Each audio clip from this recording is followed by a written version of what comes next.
dito tayo ngayon sa Clermont Phase 5 at makita nyo naman na bagong tabas yung mga damo dito.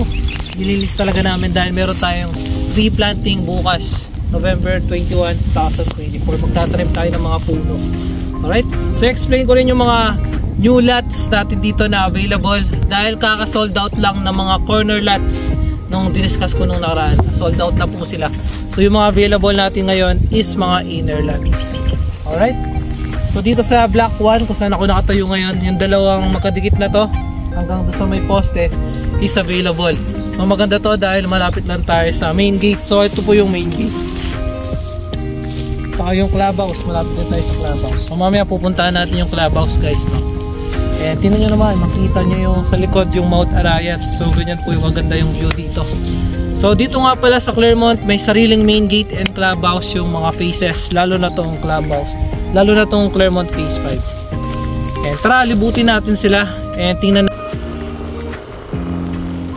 And guys, no, dito sa block 4 meron tayong mga available lots dito, inner lots. Alright, block 4 saka block 15. Ayan, block 15 may available lots din tayo dito, mga bagong bukas natin. So dito nga pala yung clubhouse natin itatayo sa amenity area. Ayan po yung amenity area. Dito itatayo yung clubhouse.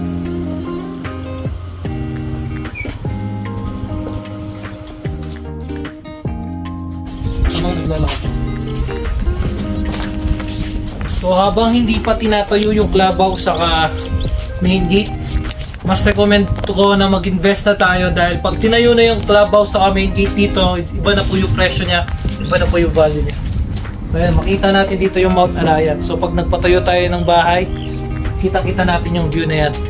And dito nga pala sa Clermont, magkaiba po yung value ng morning sun saka afternoon sun.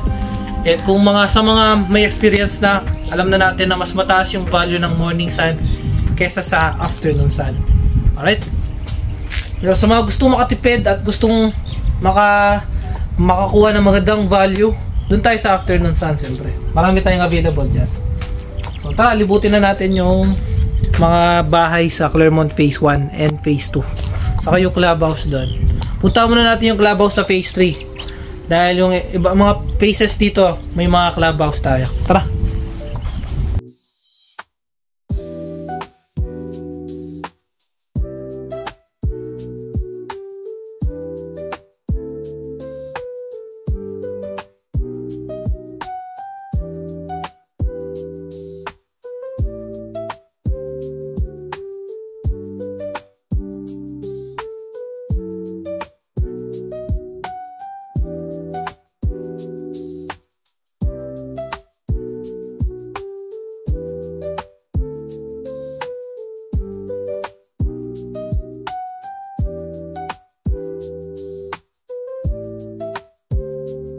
Yung Phase 3 guys, house and lot lang po siya na townhouse.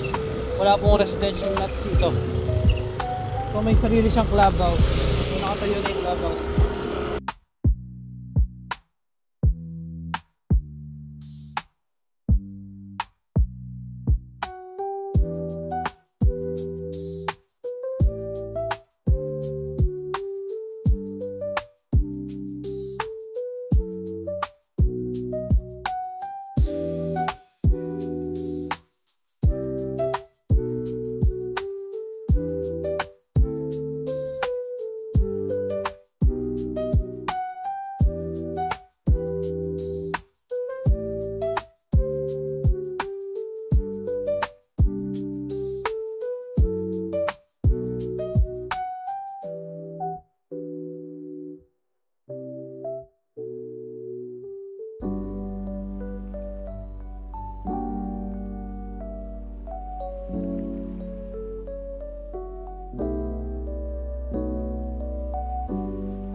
gate ng phase 1 and phase 2.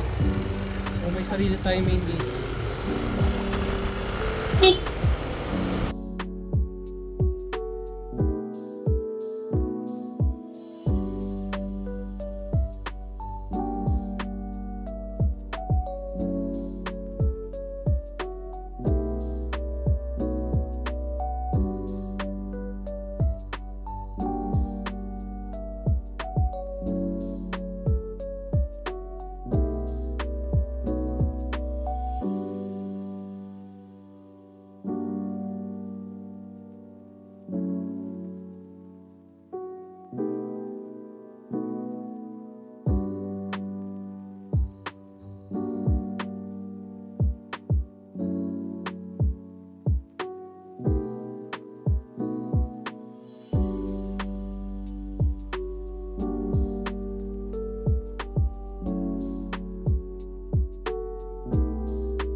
And guys, maraming salamat sa panonood. Sa mga gusto ng sample computation, availability map, saka kung gusto natin magpa-site viewing and kumuha ng property dito sa Claremont, mag-message lang po kayo sa Facebook ko, Johnny Alasio, and sa Viber and WhatsApp dito sa baba.